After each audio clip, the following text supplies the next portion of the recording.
I was driving past my son-in-law's house and decided to check on him, but when I saw my wife's car at the gate, a shiny silver Lexus that should have been in our garage, my heart clenched with a premonition of trouble. Something's wrong, I thought, and I quietly approached the window, trying not to give myself away. What I heard inside destroyed and changed my world forever. Before we continue, please subscribe to the channel and let us know where you are listening in the comments. When the old fool finally signs the papers, we'll have everything we planned for. Margaret's voice drifted through the half-open window like poison in my veins. I sat frozen in my car outside Brianna's house, keys still dangling from the ignition. 5 minutes ago, I'd called my daughter to surprise her with dinner plans. "Sorry, Dad, I'm not home, but Dan's there working on some case files," she'd said cheerfully. Yet here was Margaret's silver Lexus parked brazenly in the driveway. I killed the engine and approached the window on trembling legs. Through the gap in the curtains, I could see them clearly. My wife of 25 years lounging on my daughter's couch like she owned the place, and Dan leaning against the bookshelf with that smug expression I'd grown to despise. "The timeline's perfect," Dan was saying, his lawyer voice crisp with satisfaction. "File in June, claim irreconcilable differences. With the new Iowa statutes, Margaret's entitled to half of everything acquired during marriage, plus spousal support for life." Margaret laughed, that tinkling sound I'd once found charming.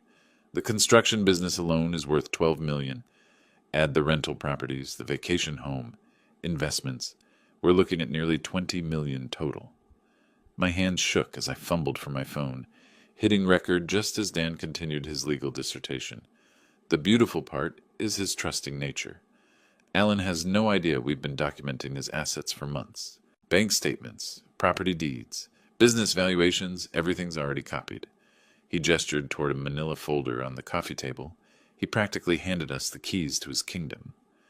25 years of playing the devoted wife," Margaret said, examining her manicured nails. "Pretending to care about his boring construction stories, nodding sympathetically when he worried about payroll. God, the man actually believes I love him." A twig snapped under my foot. Both of them froze mid-conversation, heads turning toward the window like startled deer. I pressed myself against the brick wall, heart hammering against my ribs, sweat beading despite the April chill. "Did you hear something?" Margaret's voice carried a note of suspicion. "Probably just the neighbor's cat," Dan replied after a pause. "You're paranoid." "Can you blame me? If Alan discovered this before we're ready." "He won't. The man couldn't spot a conspiracy if it wore a neon sign." Dan's laughter held nothing but contempt. "By September, you'll be divorced, wealthy, and free to do whatever you want, with whoever you want." I forced myself to stay hidden until their conversation resumed, my phone capturing every venomous word. When I finally crept back to my car 15 minutes later, my entire world had shifted on its axis. 25 years of marriage, reduced to a legal strategy session between my wife and son-in-law. The folder on that coffee table haunted me. Months of planning, documentation, preparation. While I'd been working 16-hour days to build our future, they'd been systematically mapping its destruction. I sat in the driver's seat, staring at my hands wrapped around the steering wheel, the same hands that had built a construction empire from nothing, that had provided every comfort Margaret enjoyed, that had walked her down the aisle when her own father refused to attend our wedding. Margaret's voice echoed in my memory. "The man actually believes I love him." The worst part? Until 30 minutes ago, I absolutely did. The front door opened just as I reached for my car keys. Margaret emerged first, her designer handbag swinging casually at her side, followed by Dan adjusting his tie with practiced precision. Neither expected to find me sitting in my Honda, and the shock registered on Margaret's face like a slap. "Alan?" Her voice climbed an octave. "What are you doing here?" I forced my expression into something resembling normalcy, though my pulse thundered in my ears. 25 years of marriage had taught me to read her moods, but apparently she'd been acting the entire time. "Just finished a job site inspection nearby," I lied smoothly, climbing out of the car. "Thought I'd stop by and see Brianna." Dan stepped protectively closer to Margaret, his lawyer instincts kicking in. Those pale gray eyes studied my face with uncomfortable intensity. searching for cracks in my story. "She's not here," Margaret said quickly. I was helping Dan organize some legal documents for a client." The lie rolled off her tongue with practiced ease. How many lies had I swallowed over the years without question? "Oh?" I kept my voice light, conversational. "I thought you'd be at work until 6 today. Didn't you mention something about the Henderson proposal this morning?"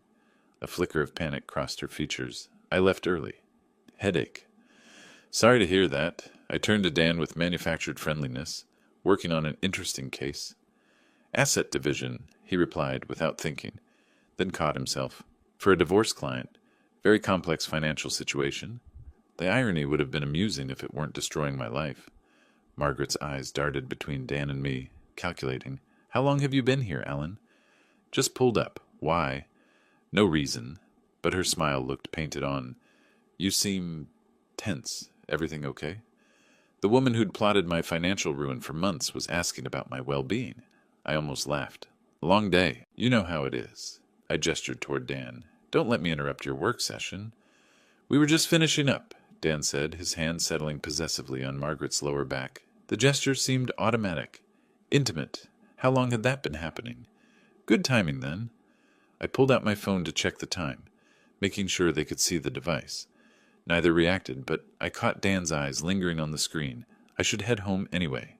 Dinner won't cook itself. Margaret's laugh sounded forced. "I'll be along shortly. Just need to wrap up a few things here." "Take your time." I opened my car door, then paused as if remembering something. "Oh, Margaret." "Dr. Patterson's office called about rescheduling your physical. Something about a conflict with your work schedule?" Her face went blank for a split second, the look of someone whose lie had been exposed. Then she recovered with impressive speed. "Must be a mix-up. I'll call them later." "No worries. These things happen." I slid into the driver's seat, heart hammering. "See you both later." As I backed out of the driveway, I watched them in my rearview mirror. They stood frozen until my car disappeared around the corner, then immediately moved closer together, heads bent in urgent conversation. The three-way dance of deception was complete. They suspected I might have overheard something. I knew they were planning to destroy me, and all of us were pretending everything was perfectly normal. Margaret would drive home separately, armed with explanations for her early departure from work and her presence at Dan's house. She'd probably arrived at a dozen reasonable justifications by the time she walked through our front door. But she didn't know about the recording on my phone. 43 minutes of crystal-clear audio that would change everything. I pulled into traffic, hands steady on the wheel for the first time in an hour. The shock was wearing off, replaced by something colder and more focused. They thought they were playing chess with a checkers player. They were about to discover their mistake. The 15-minute drive home passed in a blur of traffic lights and muscle memory. My Honda found its way into our circular driveway without conscious direction past the manicured gardens. Margaret insisted we pay someone else to maintain, past the fountain she'd commissioned for our 20th anniversary. I sat in the car for several minutes, staring at the house I'd built with my own hands in 1995. Every board, every nail, every carefully planned detail had been a love letter to the woman who was now plotting to steal it from me. The front door opened into silence that felt different now, not peaceful, but hollow. Margaret's presence had always filled these rooms with chatter about her day, complaints about neighbors, excitement over new purchases. Now I wondered how much of it had been performance. The wedding photo on the mantel caught my eye first. December 15th, 1987, Margaret radiant in ivory silk, me awkward in a rented tuxedo, both of us glowing with what I'd believed was genuine happiness. She'd been 22, working as a secretary at Morrison & Associates downtown. I was 37, my construction business finally turning real profit after 10 years of 12-hour days and instant noodle dinners. We'd met at the company Christmas party that year. Morrison was a client. I'd renovated their offices the previous spring. Margaret had laughed at my terrible joke about concrete mixers, a sound like silver bells that made my chest tighten with unexpected longing. When I asked her to dinner, she'd blushed and said yes. So quickly I wondered if she'd been waiting for me to ask. Our first date at Romano's Italian restaurant stretched until midnight. She listened with genuine interest, as I described my dreams of building something lasting, something that would outlive us both. Her eyes sparkled when I talked about the houses I wanted to create, the families I wanted to shelter. "You're not just building structures," she'd said, reaching across the table to touch my hand. "You're building homes." I'd proposed 6 months later. The kitchen table held our 25th anniversary card from last December, Margaret's handwriting still elegant in blue ink. "To my wonderful husband, thank you for making all my dreams come true. Here's to 25 more years of happiness. All my love, Margaret." All her love. The phrase tasted bitter now. I moved to the living room, where Brianna's baby pictures lined the built-in shelves I'd crafted during Margaret's pregnancy. June 8th, 1995. The day our daughter was born, Margaret exhausted but radiant, holding our red-faced miracle like she'd been created for motherhood. Those first years had been the happiest of my life. Margaret threw herself into being a mother, with the same intensity she'd once brought to planning our wedding. Parent-teacher conferences, soccer games, birthday parties with elaborate themes. She documented every moment with fierce maternal pride. "You're the best father in the world," she'd told me the night Brianna graduated high school, tears streaming down her face as we watched our daughter accept her diploma. "She's going to do incredible things because of the foundation you gave her.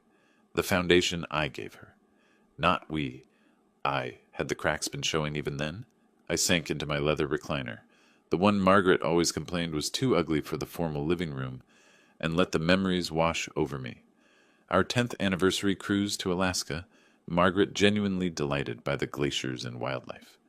Brianna's college graduation, all of us crying as she walked across the stage with her psychology degree. Christmas mornings filled with laughter and chaos.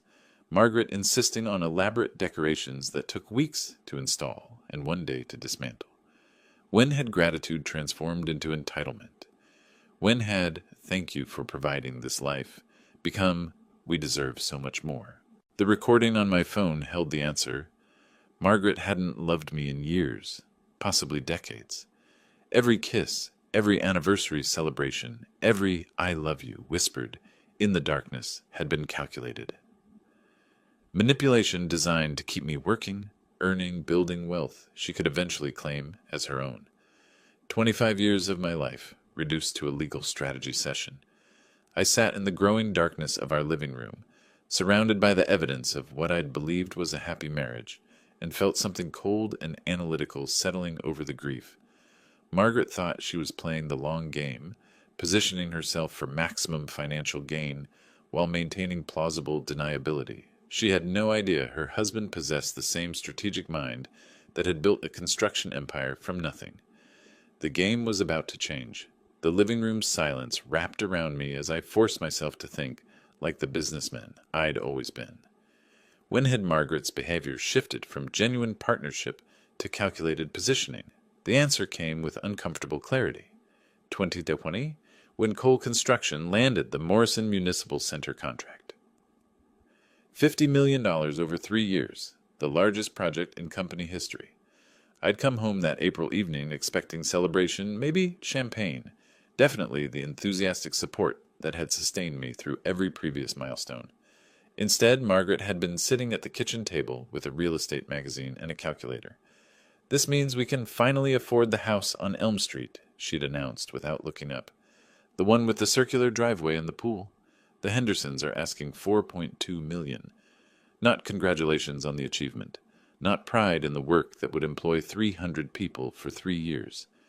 Just immediate focus on what my success could buy her.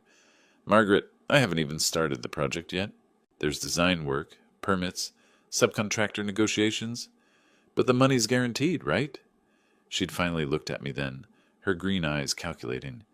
"I mean, once you sign the contract, the city has to pay." The conversation had lasted 2 hours. She'd mapped out expenditures down to the last detail. The new house, country club membership, luxury cars, European vacations. Not our expenditures, hers. The pronouns had been telling, though I'd been too focused on project logistics to notice. By 2021, the demands had escalated. The country club membership became non-negotiable when the Pattersons joined Riverside Hills. Our perfectly adequate vacation cabin in Wisconsin became embarrassing compared to the Johnsons' place in Aspen. Margaret began dropping hints about other wives whose husbands really understood how to treat a woman. The physical intimacy disappeared gradually, so slowly I had attributed it to age and stress. Separate bedrooms became necessary because of my snoring, though Margaret had never complained about snoring in 23 years of marriage. Dinner conversations shifted from discussions of our day to Margaret's detailed accounts of what other families owned, achieved, or displayed. Sarah Mitchell's husband bought her a Mercedes for their anniversary, she'd mentioned last month, cutting her salmon with surgical precision, just because he appreciated everything she'd sacrificed for their marriage.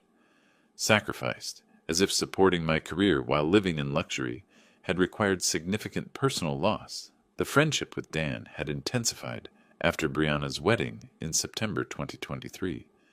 Suddenly, Margaret was fascinated by legal proceedings, asking hypothetical questions about property division and spousal rights for a friend who might need advice.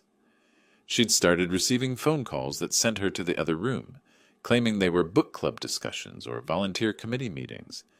How many of those calls had been conspiracy sessions? I pulled out my phone and replayed segments of today's recording. Dan's voice.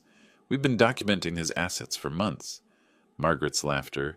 25 years of playing the devoted wife. The documentation made sense now. Margaret's sudden interest in my financial reports. Her questions about business valuations. Her insistence on joint accounts while maintaining her own separate credit cards. She'd been conducting reconnaissance while I'd been building the very empire she planned to steal.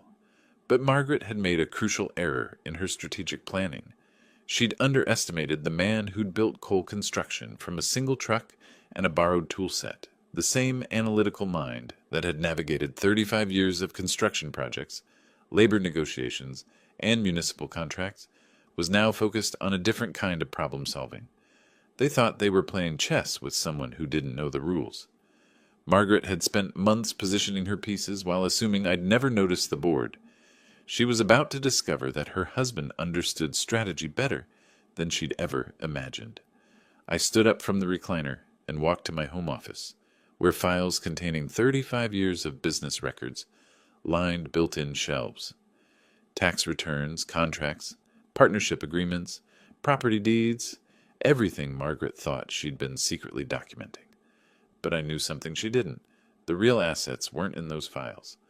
I reached for my phone and scrolled through my contacts until I found the number I needed.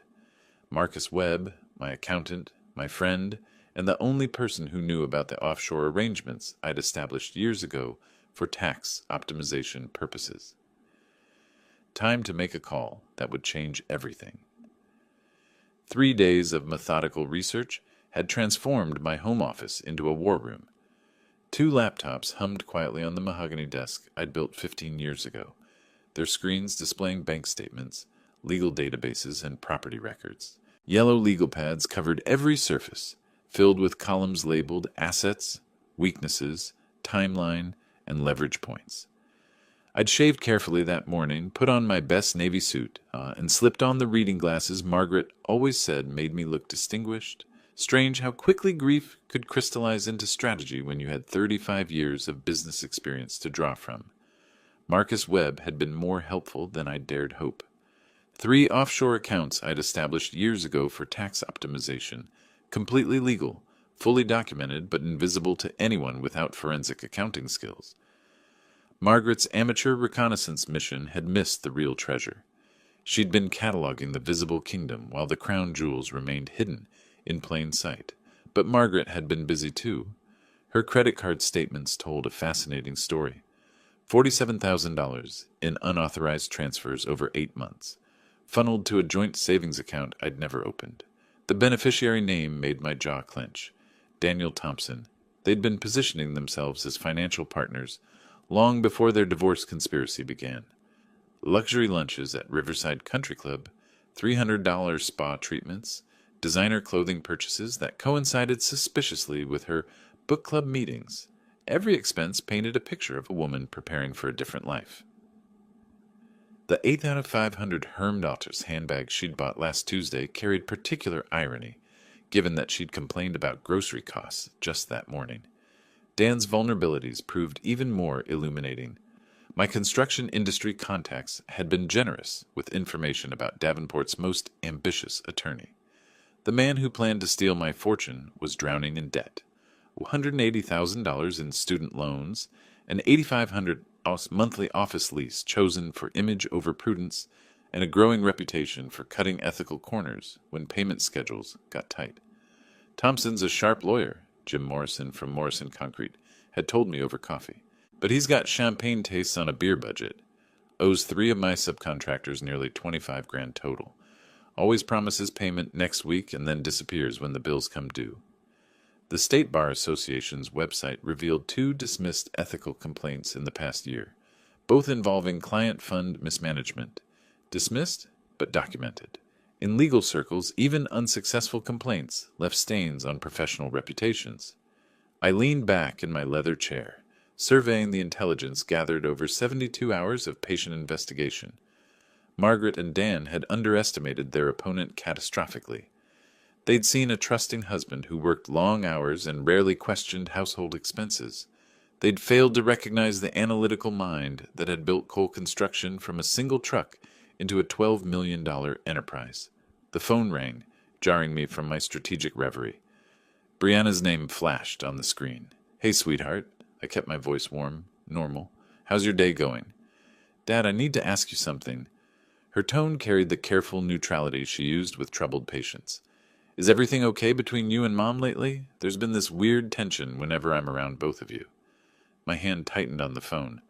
How much did she know? How much had Dan told her about their conspiracy? What makes you ask? "Little things. Mom seems stressed about money, which is strange since business has been so good. And Dan keeps asking weird questions about your company structure, like how the partnerships work and who controls what assets." She paused. "It feels like they're fishing for information, but I can't figure out why." Fishing for information? My daughter's psychology training had detected the predatory behavior her mother and husband thought they'd hidden. "Probably just curiosity about how the business world works," I said carefully. "Your mom's always been interested in financial security?" "Maybe." But Brianna didn't sound convinced. "Dad, if something was wrong, I mean really wrong, you'd tell me, right?" The question hung between us like a loaded weapon. Tell her what? That her mother was planning to destroy me financially? That her husband was orchestrating the whole conspiracy? That the family she'd trusted her entire life was built on lies? Of course, sweetheart, but everything's fine. Just the usual business pressures. After we hung up, I sat staring at my research notes. Dan had been pumping my daughter for information about my business structure. The scope of their intelligence-gathering operation was broader than I'd realized. Time to make sure they got exactly the information I wanted them to have. I was still processing Brianna's warning about Dan's fishing expedition when my secure phone line rang. Sarah Chen, my accountant for 12 years, her voice crisp with professional efficiency. "Alan, I've got the asset protection documents ready for signature. When you mentioned wanting to update estate planning, I took the liberty of researching optimal structures." A pause. "This is about more than estate planning, isn't it?" "How perceptive of you. 28 years in forensic accounting teaches you to read between the lines. Should I ask what kind of threat we're protecting against?"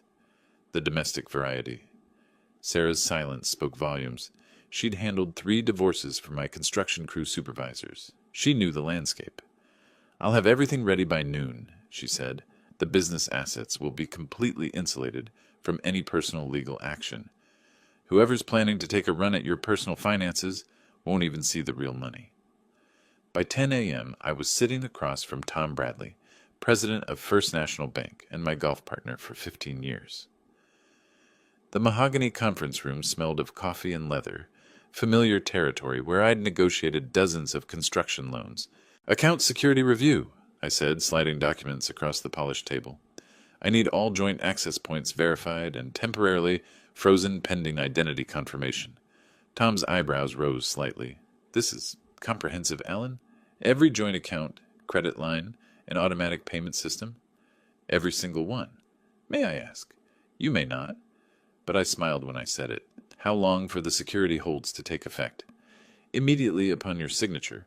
All account holders will receive notification that access requires in-person verification, with photo ID and secondary documentation.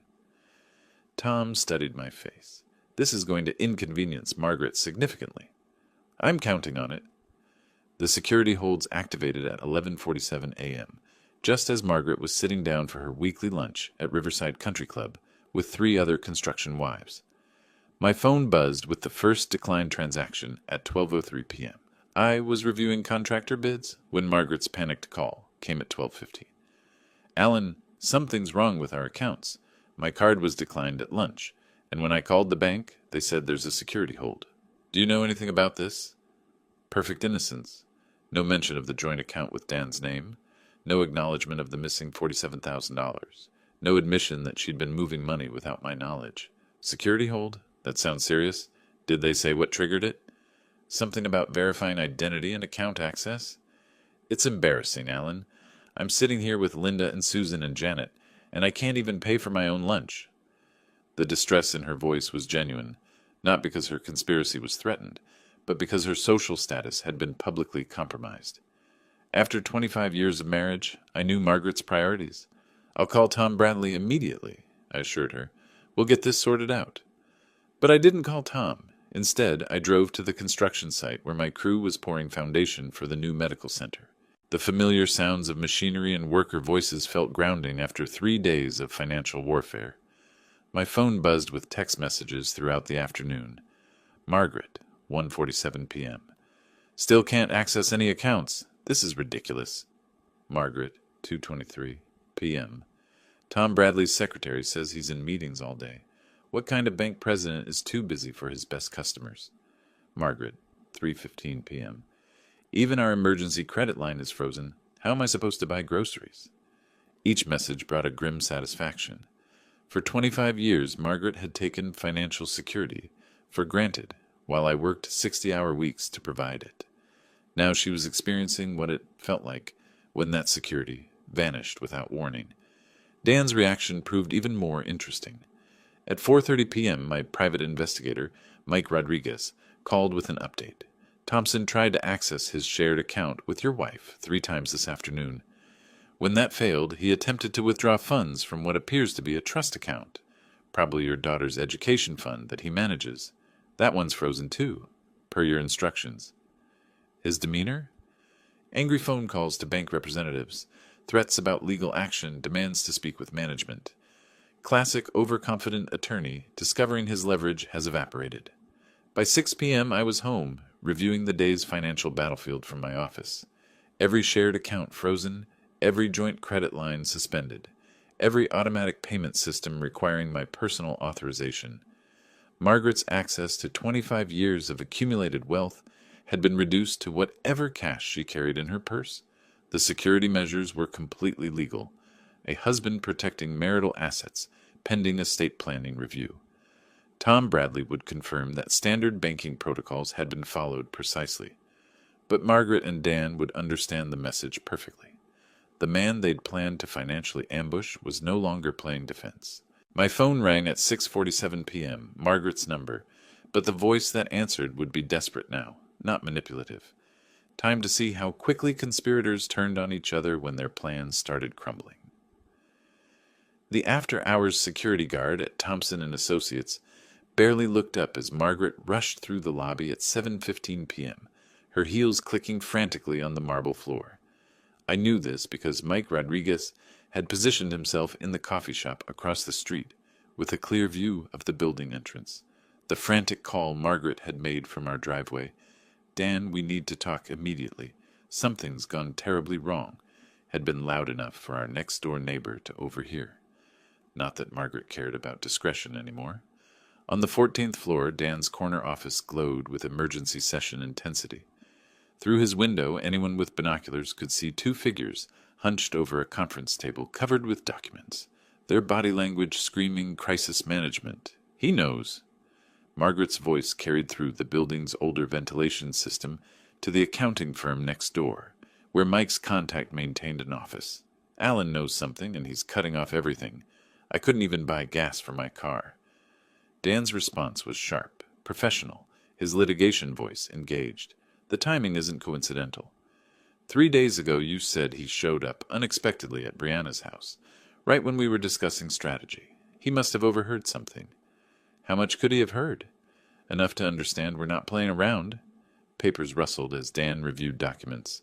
Margaret, we need to assume he recorded our conversation. Everything we said about assets, timeline, strategy, all of it potentially documented. The silence that followed spoke volumes. Two conspirators, realizing their victim had been several moves ahead, while they'd congratulated themselves on their cleverness. What do we do? Margaret's voice had lost its earlier confidence. We accelerate everything. No more gradual approach, no more careful positioning. Monday morning, I file for emergency divorce proceedings with immediate spousal support.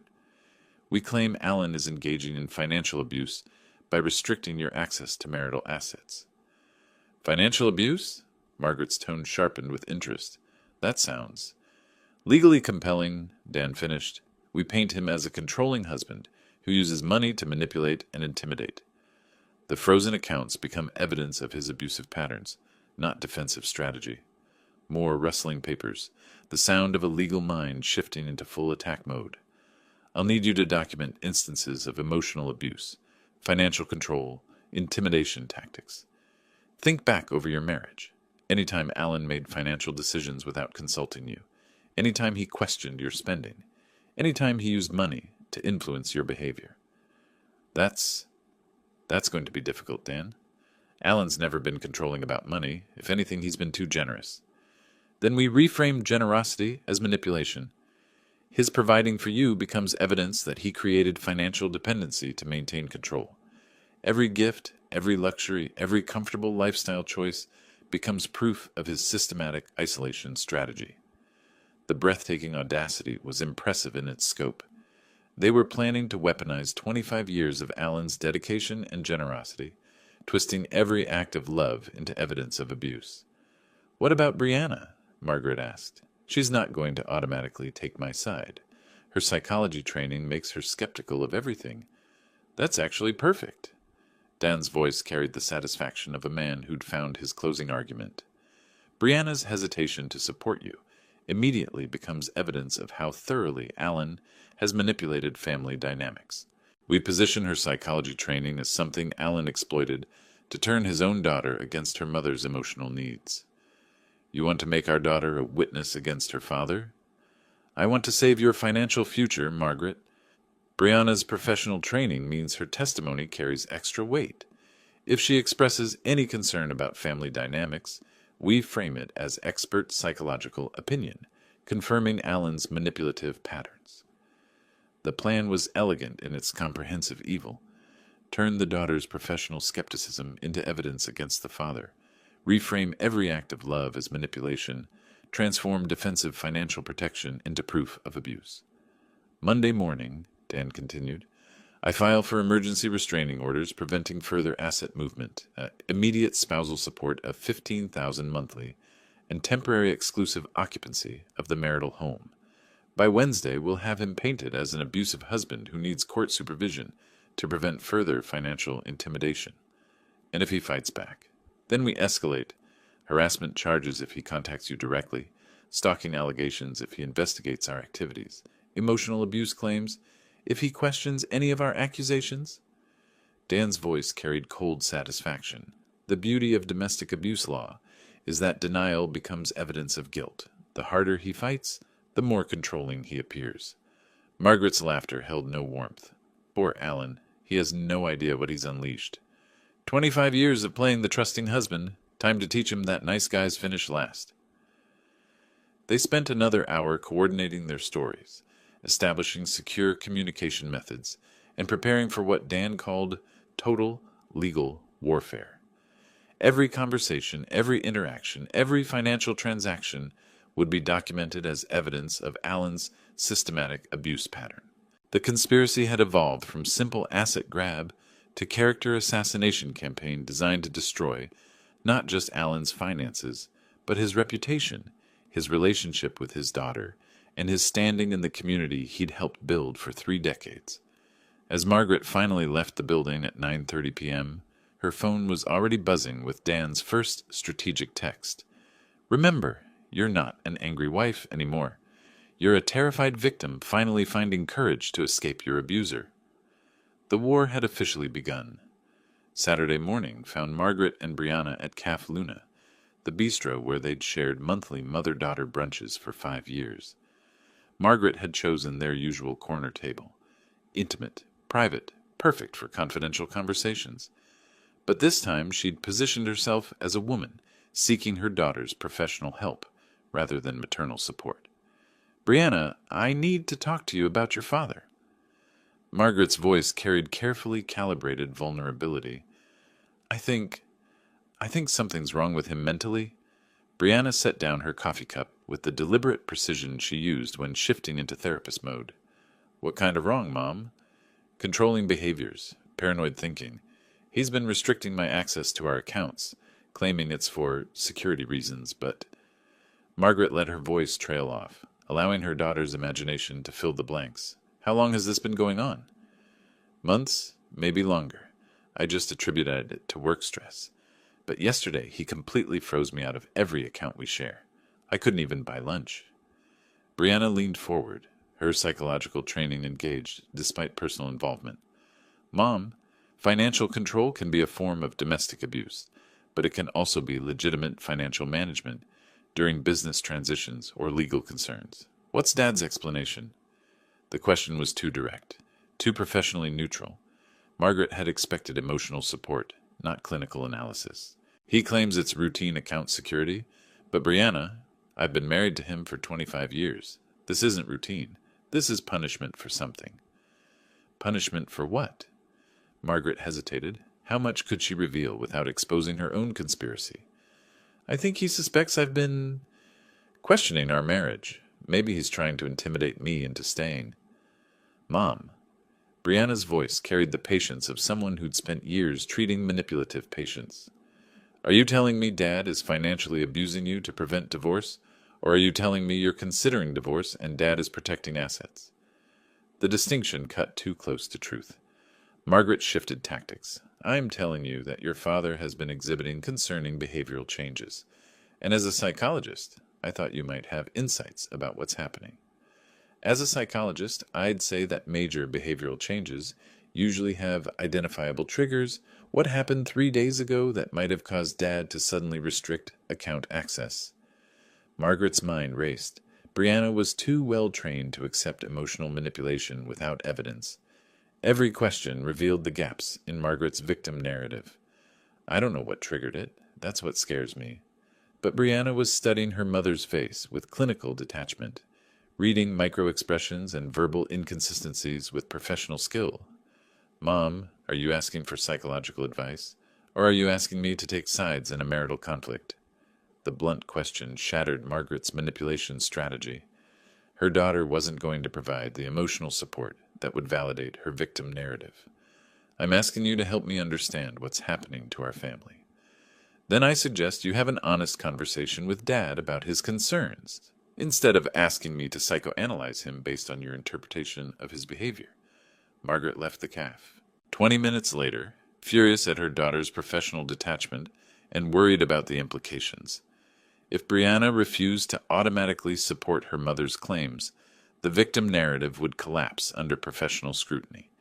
Meanwhile, 40 miles away at Cole Construction's headquarters, I was receiving intelligence that would reshape the entire battlefield. Jim Morrison's call came at 10:15 a.m., just as I was reviewing weekend job site reports. "Alan, thought you'd want to know. Dan Thompson's got problems brewing with the State Bar Association. Word is they're investigating his handling of contractor payments on the Mitchell case." "What kind of problems?" 3 subcontractors filed complaints about non-payment last month. Thompson collected fees from his client, but never distributed payments to the trades. Classic trust account violation if they can prove it. I set down my coffee, mind immediately calculating the implications. How serious?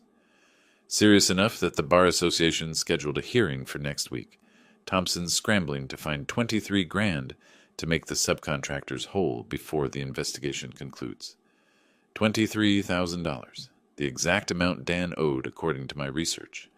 Jim Would those subcontractors be willing to discuss their experience with Thompson if someone from the construction community reached out? Absolutely. These guys are furious. Thompson promised payment for 6 months, always had excuses, always blamed delays on his client or court procedures. They're small operators who can't afford to absorb those losses. I spent the next 3 hours making strategic phone calls. Bob Martinez from Martinez Electrical, who'd been waiting 8 months for $7,400. Steve Chen from Chen Plumbing, owed $9,200 since last October. Randy Foster from Foster Roofing, still waiting for $6,500 from a job completed in November. Each conversation followed the same pattern. Professional courtesy calls from Cole Construction checking references before potentially hiring Thompson for legal services. Each contractor eager to share warnings about Dan's payment practices, ethical shortcuts, and professional unreliability. By 1 p.m., I had documented evidence of Dan's systematic pattern of using client trust accounts as personal banking, violating state bar regulations, and misleading subcontractors about payment timelines. At 2:30 p.m., I called the State Bar Association's ethical complaint hotline. I'd like to file a formal complaint about attorney misconduct, I told the intake specialist. Daniel Thompson has engaged in a pattern of client trust account violations and has made misleading representations to construction industry professionals. The complaint form asked for detailed documentation. I provided contractor names, amounts owed, timeline of misrepresentations, and evidence of Dan's systematic abuse of client funds. 3 additional contractors agreed to serve as witnesses if needed.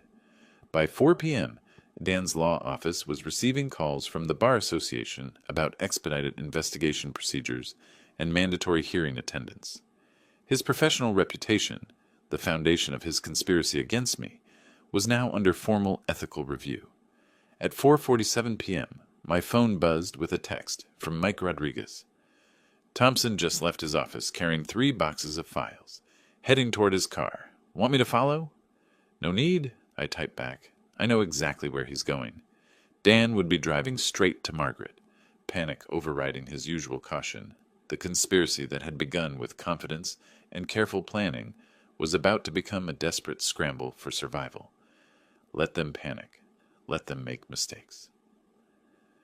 The real war was just beginning. 2 days of professional crisis had given Brianna time to process everything she'd learned. The drive to Cole Construction's headquarters felt like traveling toward a reckoning she'd been avoiding her entire adult life. My office building stood solid against the April sky. Brick and steel and honest workmanship, everything Dan's glass tower pretended to be but wasn't. Sarah, my secretary for 8 years, greeted Brianna with the warmth reserved for family members, who actually showed up to job sites and company picnics. "He's expecting you, honey. Go right in." I stood when she entered, reading her body language with the careful attention I'd learned from watching Margaret's moods for 25 years. But Brianna carried herself differently. Professional posture, clinical distance, the bearing of someone who'd made difficult decisions. "Dad, we need to discuss what's happening between you and Mom." Her voice held the careful neutrality she used with troubled patience. "I've spent 2 days analyzing the situation, and I need to understand your perspective." "What's your mother told you?" "That you're exhibiting controlling behaviors, financial manipulation, possible emotional abuse." She sat across from my desk, hands folded precisely. She wants me to support her victim narrative using my professional credentials. The clinical language was jarring coming from my daughter, but I recognized her strategy. Distance herself emotionally to evaluate facts objectively. "And what do you think?" "I think Mom tried to manipulate me the same way she's apparently been manipulating you." Brianna's green eyes, so much like Margaret's, but clearer somehow, studied my face. "Show me the evidence, Dad. I need to hear what you heard." I hesitated. Once I played that recording, there would be no protecting her from the truth about her mother and husband. But Brianna was 30 years old, a licensed psychologist, capable of handling reality. I pressed play on my phone. Margaret's voice filled the office. "When the old fool finally signs the papers, we'll have everything we planned for." Brianna's expression didn't change for the first minute. Professional detachment held as she listened to her mother mock 25 years of marriage, heard Dan calculate legal strategies for maximum financial damage, absorbed their cold discussion of timeline and asset division. But when Margaret said, 25 years of playing the devoted wife, Brianna's composure cracked slightly. Her hands clenched once, then relaxed. The recording ended. Silence stretched between us like a bridge neither wanted to cross first. How long have you known? She asked finally. 6 days. I overheard this conversation at your house last Tuesday. And you've been... what? Building a defense strategy while pretending everything was normal? Something like that. She leaned back in her chair, processing. Mom asked me to evaluate your mental state. She wanted me to provide professional opinion that you were exhibiting abusive patterns. What did you tell her?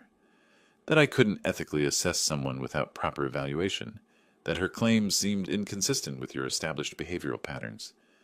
Brianna's voice carried a note of anger now. She tried to use my training as a weapon, Dad, against you and against professional standards. The weight of betrayal, not just mine but hers, settled between us.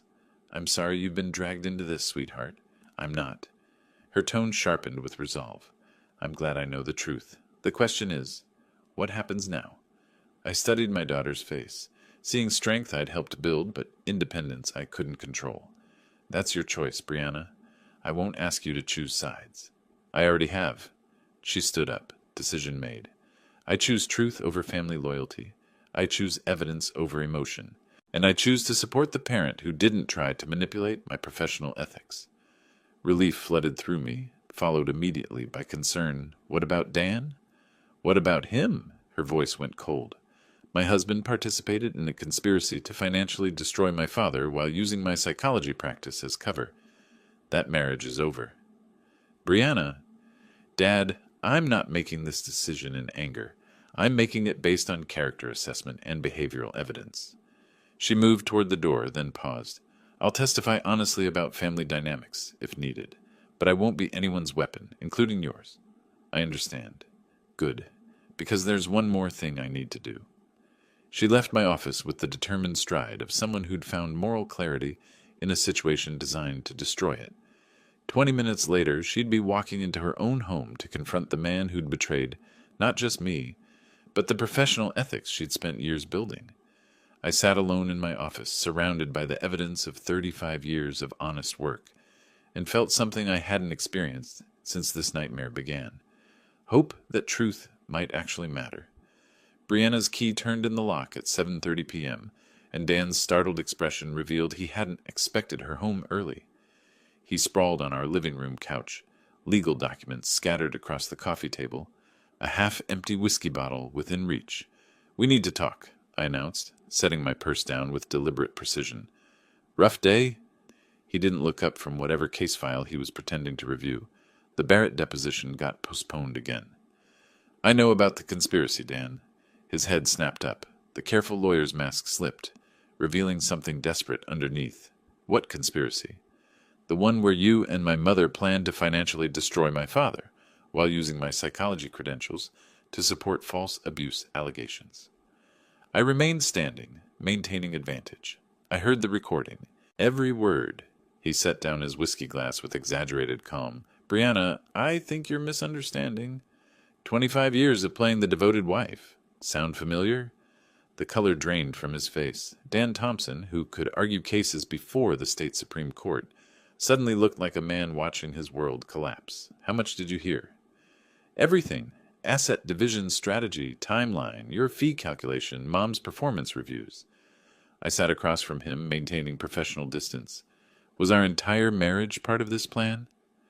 3 days later, Margaret discovered that social destruction moved faster than legal proceedings.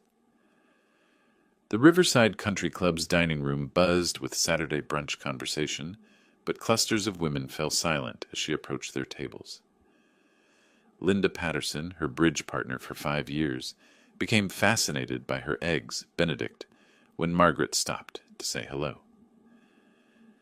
Susan Morrison claimed an urgent phone call rather than continue their conversation. By the time Margaret reached her usual table, she understood that the conspiracy had become public knowledge. Margaret, dear. Janet Crawford's voice carried false sweetness. We missed you at the planning committee meeting yesterday. What meeting? I wasn't informed. Oh, didn't you get the message? We had to make some organizational changes. You understand. Margaret was beginning to recognize the pattern. Phone calls not returned. Invitations rescinded. Social doors closing with whispered efficiency. Meanwhile, I conducted my own campaign with considerably more success. 35 years of honest dealing had earned me credibility that no legal maneuvering could destroy. My lunch with Tom Bradley at the bank proved strategically productive. I shared concerns about family difficulties with just enough detail to establish facts without appearing vindictive. Margaret and our son-in-law apparently developed concerning plans regarding our assets. I mentioned over coffee. I've had to implement protective measures. Tom's response was exactly what I'd hoped for. Professional understanding mixed with personal sympathy for a friend dealing with family betrayal. The Chamber of Commerce board meeting that evening proved equally valuable. When Jim Morrison asked about Margaret's absence from the recent fundraising dinner, I explained with genuine sadness about marriage difficulties that have come to light. Sometimes you discover people aren't who you thought they were, I said, allowing disappointment to show. 25 years of marriage, and it turns out she was planning, well, I'm grateful I found out when I did. By Sunday evening, Margaret's social isolation was complete. The country club membership committee scheduled a routine review of her status. The charity board accepted her resignation from positions she'd never submitted. Dan's professional collapse accelerated alongside Margaret's social exile. 3 major clients terminated relationships, citing concerns about judgment and ethical standards. The Miller Industries account, worth $200,000 annually, sent a formal letter expressing loss of confidence in counsel's professional discretion. Margaret's frantic Sunday night call to Dan carried desperation I could hear through their apartment's thin walls. Everyone knows, Dan. Everyone. I can't show my face anywhere in this town. We'll file emergency motions Monday morning. Force Alan into defensive position. Before what? Before you lose your law license? Before I move back to my sister's house in Minnesota? Their mutual recrimination session lasted until midnight, 2 conspirators discovering that shared guilt wasn't the same as shared solutions. Tomorrow would bring their last desperate gambit. I was ready. Monday morning found Margaret in Linda Hawthorne's downtown office, a divorce attorney whose reputation for scorched earth tactics had earned her both notoriety and high fees.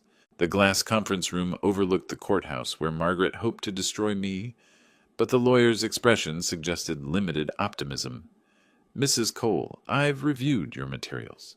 Linda's voice carried professional skepticism. Your husband's financial protective measures appear legally sound. Joint account holders have rights to restrict access during marital discord. But it's financial abuse! Margaret's desperation leaked through her victim persona. He's controlling every aspect of my access to money we earned together. Money he earned, according to tax records spanning 25 years. Linda consulted her notes. Your income contributions appear minimal. You haven't been employed outside the home since 1989. Margaret's face flushed. Being a homemaker had represented luxury and security. Now it looked like evidence of dependency. What about emotional abuse, intimidation tactics? What specific incidents can you document? The question hung in the air. Margaret had spent sleepless nights trying to construct believable abuse patterns from 25 years of Alan's genuine consideration and generosity. He's controlling about money, always has been. Can you provide examples of threats, physical intimidation, isolation from family or friends? Well, no, but... Mrs. Cole, domestic abuse cases require evidence. Has your husband ever threatened you physically, prevented you from leaving the house, monitored your communications? Each question struck holes in Margaret's fabricated narrative. Alan had never raised his voice in anger, never restricted her activities, never questioned her friendships. 10 blocks away, Dan discovered that bar association investigations moved with bureaucratic efficiency when they wanted answers. Monday morning's ethics committee call carried implications beyond contractor payment delays. Mr. Thompson, we've received additional complaints regarding your handling of client trust accounts, specifically allegations that you've been using client funds for personal expenses, pending case resolution. Dan's hand tightened on the phone. Those allegations are unfounded. I've always maintained proper accounting. We have documentation from Martinez Electrical showing invoices submitted 8 months ago with promises of payment, pending client approval. Yet your client settled 6 months ago. Where are those funds currently? The answer was his personal checking account, where contractor payments had been diverted to cover office rent and student loans. What had seemed like resourceful cash flow management now appeared as embezzlement. There may have been administrative delays. Mr. Thompson, we're scheduling a formal hearing for Thursday morning. You'll need complete financial records for all client accounts dating back 18 months. By Wednesday evening, Margaret and Dan had reached the desperation that breeds dangerous decisions. Their emergency strategy session in Dan's nearly empty office felt like generals planning a final assault with no ammunition. We have to file domestic violence claims, Margaret announced with false confidence. It's the only way to force him into defensive position. Margaret, false domestic violence allegations are felony charges if we're caught, given the evidence he probably has. What evidence? I've never said anything in front of cameras or witnesses that would contradict. She stopped, remembering the recording that started this cascade. The recording proves we were planning financial strategy, not documenting his abuse. So we reframe it. Your legal expertise, my victim testimony, make the narrative about long-term emotional manipulation and financial control. Dan stared at her across the conference table. 6 months ago, she'd been a bored housewife seeking excitement. Now she was proposing perjury in federal court. If this fails, we're both facing criminal charges. If we don't try, I'm facing poverty, and you're facing disbarment anyway. Margaret's voice carried the calculation of someone who'd lost everything except the ability to take others down. At least this way, we go down fighting. Thursday morning's restraining order hearing would determine whether their Hail Mary succeeded, or whether they'd simply provided Allen with more conspiracy evidence. Neither realized their opponent had spent the entire week documenting every phone call, every desperate meeting, every lie they'd told to lawyers and friends. Alan Cole wasn't just defending himself anymore. He was building a prosecution case. The Davenport County Courthouse felt different on May 1st, as if 35 years of honest reputation had crystallized into something tangible I could carry into battle. Judge Patricia Hendricks presided over domestic relations court with no-nonsense efficiency, having seen every form of family deception imaginable. Margaret sat at the plaintiff's table with Linda Hawthorne, wearing the carefully chosen outfit of a battered wife. Conservative dress, minimal makeup, nervous demeanor that might have been genuine given the stakes. Mrs. Cole, Judge Hendricks began, reviewing the emergency restraining order petition, you allege your husband has engaged in financial abuse and intimidation. Can you describe specific incidents that led you to fear for your safety? Margaret's voice trembled with practiced vulnerability. Your Honor, for months my husband has been restricting my access to our accounts, monitoring my spending, making threats about what would happen if I tried to leave. What kind of threats, Mrs. Cole? Financial threats, that I'd be left with nothing, that he'd use his business connections to destroy my reputation. Margaret paused for effect. Last week he completely cut off my access to money, even for basic necessities. I watched my wife of 25 years perjure herself with increasing confidence. Each lie built upon the previous one, creating fictional abuse from a man who'd spent decades providing every comfort she'd demanded. Judge Hendricks turned to my attorney, James Morrison. Does the defendant wish to respond? James stood with calm authority, earned through 30 years practicing law without suborning perjury. Your Honor, we have evidence that Mrs. Cole's claims are not only false, but part of a deliberate conspiracy to defraud the defendant of marital assets. That's a serious allegation, Counselor. We have audio recording of Mrs. Cole and her co-conspirator, Daniel Thompson, planning this exact scenario 6 weeks ago. Margaret's face went white. Linda Hawthorne whispered frantically in her client's ear, but damage control was impossible when your entire case was built on lies. I'd like to present Exhibit A, James continued, connecting his phone to the courtroom's audio system. Margaret's voice filled the chamber. When the old fool finally signs the papers, we'll have everything we planned for. For 43 minutes, Judge Hendricks listened to the complete conspiracy unfold. Margaret's mockery of our marriage, Dan's legal strategies for asset seizure, their calculated plan to manipulate Brianna's psychology credentials. The man actually believes I love him, Margaret's recorded voice declared with casual cruelty. I watched my wife's fabricated victim narrative crumble in real time. Her coach testimony about fearing for her safety became absurd when contrasted with her recorded laughter about manipulating the old fool. Judge Hendricks stopped the recording. Mrs. Cole, do you have any response to this evidence? Margaret's mouth opened and closed silently. Linda Hawthorne's face had gone pale as she realized her client had used her to file fraudulent court documents. Your Honor, Linda said carefully, I request permission to withdraw from this case. I was not informed of these circumstances when I agreed to representation. Motion granted. Judge Hendricks fixed Margaret with the stare she reserved for perjurers. Mrs. Cole, I'm dismissing your restraining order petition with prejudice. Furthermore, I'm referring this matter to the District Attorney's Office for investigation of possible perjury charges. The gavel fell with finality that echoed through the courtroom. 2 weeks later, the divorce settlement reflected Margaret's spectacular miscalculation. Her documented deception eliminated any claim to spousal support, and the prenuptial agreement she'd forgotten, signed eagerly in 1907, limited her to minimal asset division. Dan's law license suspension became permanent revocation when the Bar Association discovered $127,000 in missing client funds. Last I heard, he'd moved to Nebraska and was working as a paralegal. Brianna filed for divorce the day after the hearing, citing irreconcilable differences. She's building a new practice focused on family therapy, with particular expertise in recognizing manipulation patterns. 6 months later, Margaret works retail at the same mall where she once spent my money on luxury items. The irony isn't lost on either of us. I rebuilt Cole Construction's reputation stronger than before. The community's support during my family difficulties translated into new contracts and deeper business relationships. The house feels different now, quieter but honest. No more performed conversations or calculated affection.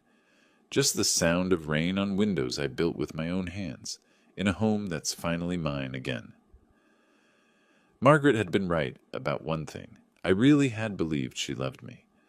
Now I know the difference between love and performance. If you like this story, please like this video, subscribe to the channel, and share your impressions of this story in the comments. To listen to the next story, click on the box on the left. Thank you for watching.